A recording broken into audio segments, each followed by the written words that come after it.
सबसे पहले काम यही करना है, जैसे ही आप इन्वेलप लो आप फ़ोटो क्लिक कर लो दोनों का बैक साइड का, ताकि बाद में आपको ढूंढना ना पड़े या कॉल ना करना पड़े IRCTC को। So hey guys, welcome back to flying Canada. तो लास्ट वाले वीडियो पे बहुत सारे कमेंट्स आए थे कि अभी कितना टाइम लगा है प्रोसेसिंग में, पासपोर्ट वापस आने में, स्टैंप होके आने में। तो चलिए सबसे पहले बताता हूँ कि पासपोर्ट सेंड कैसे करना है, कहाँ पे करना है, एड्रेस कौन सा सही है, कितना टाइम लगा है, ये बाद में बताऊँगा। उसके बाद आप प्रिकॉशंस क्या क्या ले सकते हो, जो चीज़ें ध्यान में रखने वाली हैं, ताकि आपका पासपोर्ट मिसप्लेस ना हो, वहाँ रिटर्न आने में दिक्कत ना हो, या फिर यहाँ से डिलीवर करने में दिक्कत ना हो। कई बार होता है पासपोर्ट गुम हो जाता है, कईयों के साथ हुआ है।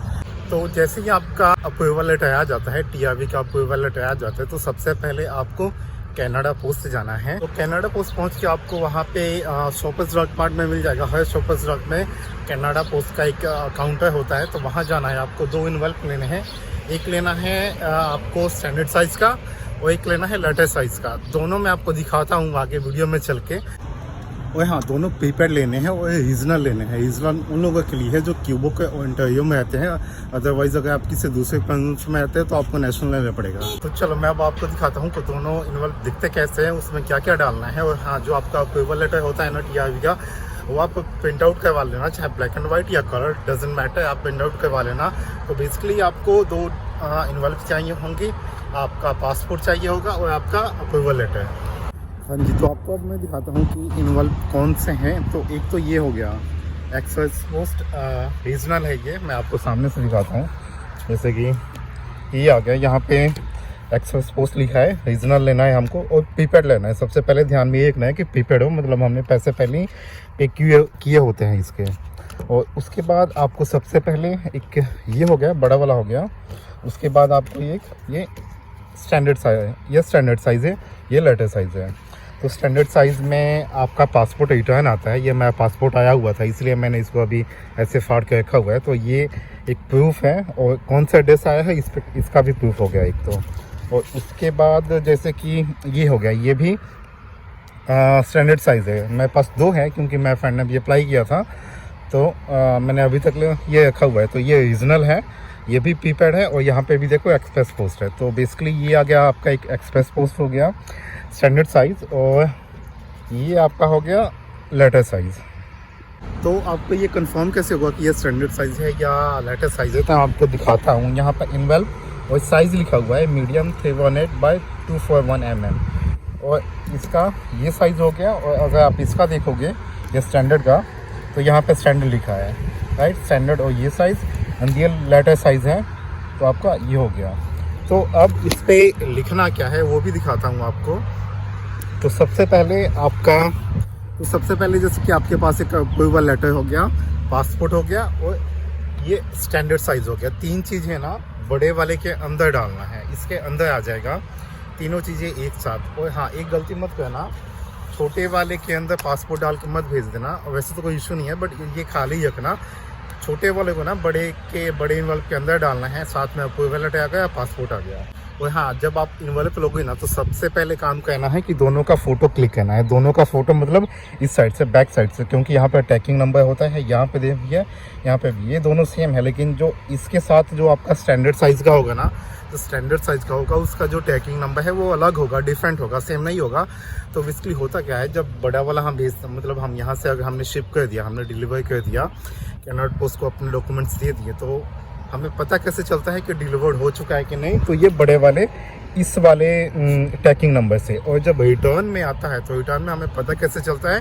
छोटे वाले इन्वॉल्व पे जो हमारा टैगिंग नंबर होता है, वहाँ से पता चलता है। तो मैं आपको दिखाता हूँ, यहाँ पे एक ये टैगिंग नंबर हो गया। तो सबसे पहले काम यही करना है, जैसे ही आप इन्वेलप लो आप फ़ोटो क्लिक कर लो दोनों का बैक साइड का, ताकि बाद में आपको ढूंढना ना पड़े या कॉल ना करना पड़े IRCTC को कि हम रिटर्न इन्वेल्प का टैगिंग नंबर नहीं है, कैसे ट्रैक होगा, राइट। वैसे वो बता देते हैं, लेकिन टाइम बहुत ज़्यादा लगता है कॉल को पिक करने में, मतलब वेटिंग लिस्ट बहुत ज़्यादा होता है।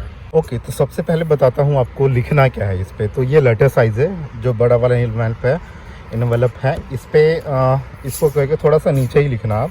जैसे कि हमको लिखना है temporary resident visa section CPC Ottawa, ये एप्लीकेशन है। अगर आपने ऑनलाइन TRV अप्लाई किया था ना, तो उसके लिए है ये, ठीक है। उसके बाद टेम्पररी रेजिडेंट वीज़ा सेक्शन, तो यहाँ पे आप देखोगे ना कि 2 वाले सेक्शन में मतलब जिसको हमने भेजना है, तो temporary resident visa section CPC Ottawa, address में आएगा CPC Ottawa, PO box 8780, right. उसके बाद टेलीफोन नंबर को हमने ब्लैंक छोड़ देना है, सिटी में ओटावा लिखना है, प्रोविंस में ओंटारियो आ गया, पोस्टल कोड आपका ये है K1G5A9। तो ये वाला एड्रेस मैं आपको स्क्रीनशॉट में दिखा दूंगा। आप IRCC TRV stamp address search करोगे ना, तो ऑफिशियल वेबसाइट पे यही एड्रेस है। और जो दोनों मेरे पासपोर्ट्स आए थे, मतलब जो मेरा और मेरे फ्रेंड का, दोनों सेम एड्रेस से आए थे और अलग अलग ईयर्स में आए थे। तो मैं आपको बताता हूँ, जैसे कि आप देख सकते हो यहाँ पे भी सेम एड्रेस है जो मैंने यहाँ पे डाला है ना, जहाँ पे हमने भेजना है, यहाँ पे भी वही एड्रेस है, CPC ओटावा CTD आप लिख सकते हो, वैसे कोई इशू नहीं है, क्योंकि अगर आप इस पर देखोगे तो इस पर शायद नहीं होगा, हाँ है, लेकिन आप ऐसा भी लिख सकते हो, बट ये मस्ट है CPC ओटावा, PO बॉक्स 8780 और ओटावा ON ओंटारियो K1G519। तो हमने छोटे वाले पे तो वैसे कुछ भी नहीं लिखना है, मैंने ये कहा आपको प्रूफ दिखाया कि जो मुझे पासपोर्ट आया था वो इस एड्रेस से आया था, तो हमको भेजना वही है, ठीक है। तो आपको यहाँ पे सिंपली यही लिखना है, temporary resident visa section CPC Ottawa e application. और ये चीज़ आपको कहाँ से पता चलेगा, मैं स्क्रीनशॉट लगा दूंगा और ये ऑफिशियल वेबसाइट पे आपको मिल जाएगा वैसे भी, ठीक है। मैं आपको लिंक भी दे दूंगा। तो जहाँ पे भेजना है वो हमने भेजना है, जहाँ से हमने भेजना है तो वो यहाँ पे एड्रेस आ जाएगा। आप देख सकते हो यहाँ पे फॉर्म का ऑप्शन है, तो नेम एड्रेस आप अपना करेक्ट डालना ताकि आने में दिक्कत ना हो, पासपोर्ट गुम ना हो।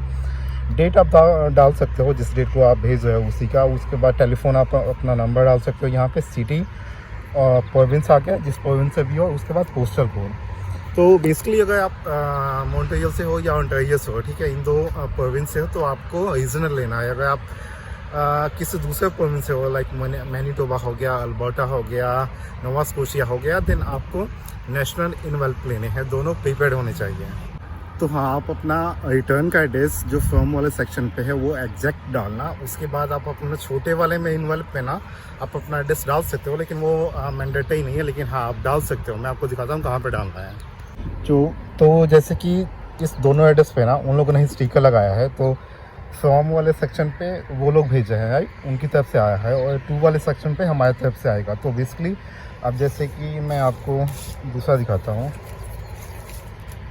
यहाँ पे भी देख लो दोनों ने स्टिकर लगाया हुआ है, लेकिन आप फॉर्म वाले सेक्शन फिल आउट मत करना। तो आप 2 वाले सेक्शन में अपना एड्रेस डाल सकते हो जो स्टैंडर्ड साइज़ है, जिसमें से आपका पासपोर्ट रिटर्न आएगा, अदरवाइज़ कोई मैंडेटरी नहीं है डालना। और हाँ, छोटा वाला पासपोर्ट मतलब छोटा वाला इन्वेल्प मस्ट है भेजना, क्योंकि अगर आप नहीं भेजते हो ना, कई मुझे मैसेजेस आए हैं कि उन लोगों ने सिर्फ बड़ा वाला लेटर साइज़ ही भेजा है, छोटा वाला स्टैंडर्ड नहीं भेजा है।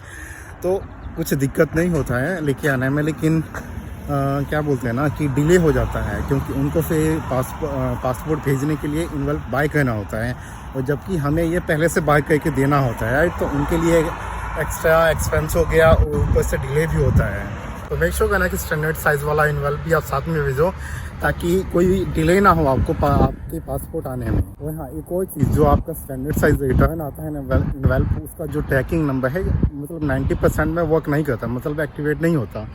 तो आपके पास एक ऑप्शन होता है कि आप IRCC में कॉल करके पूछ सकते हो। जब आपको पता लगता है ना कि आपका अप्रूव का स्टेटस आ गया ईमेल पे, तो मतलब आपका स्टैंप लग चुका है।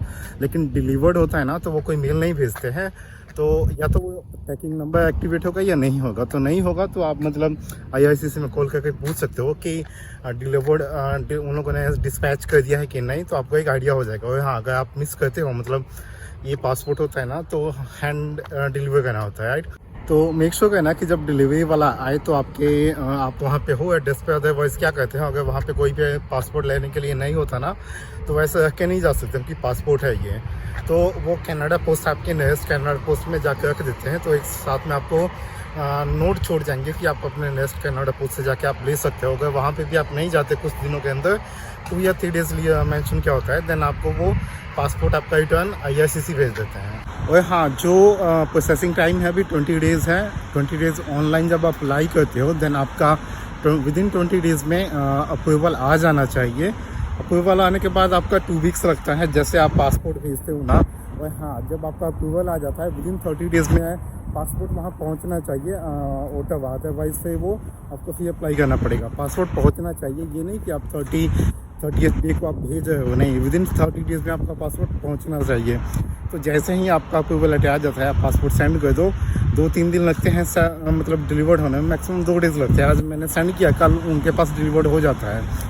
और इसके साथ यहाँ तो जब वापस आता है ना, देन उसको स्टैम्प होने के बाद यहाँ डिलीवर होने में टाइम लग सकता है। मैं 3 दिन में आ गया था, 3 दिन में आ गया था स्टैम्प लगने के बाद। लेकिन अभी क्या सीन है ना कि एप्लीकेशन बहुत ज़्यादा हैं, लेट भी हुए हैं, तो मैक्सिमम 2 वीक्स का लेके चलो कि 2 वीक्स में आ जाएगा आपका। और हाँ, साथ में कोई भी क्वेश्चन हो तो आप मुझे यहाँ कमेंट कर देना, या इंस्टाग्राम पे आप मुझे मैसेज कर देना, मैं आईडी मेंशन कर दूँगा। साथ में ही चैनल को सब्सक्राइब भी कर देना। Thank you so much.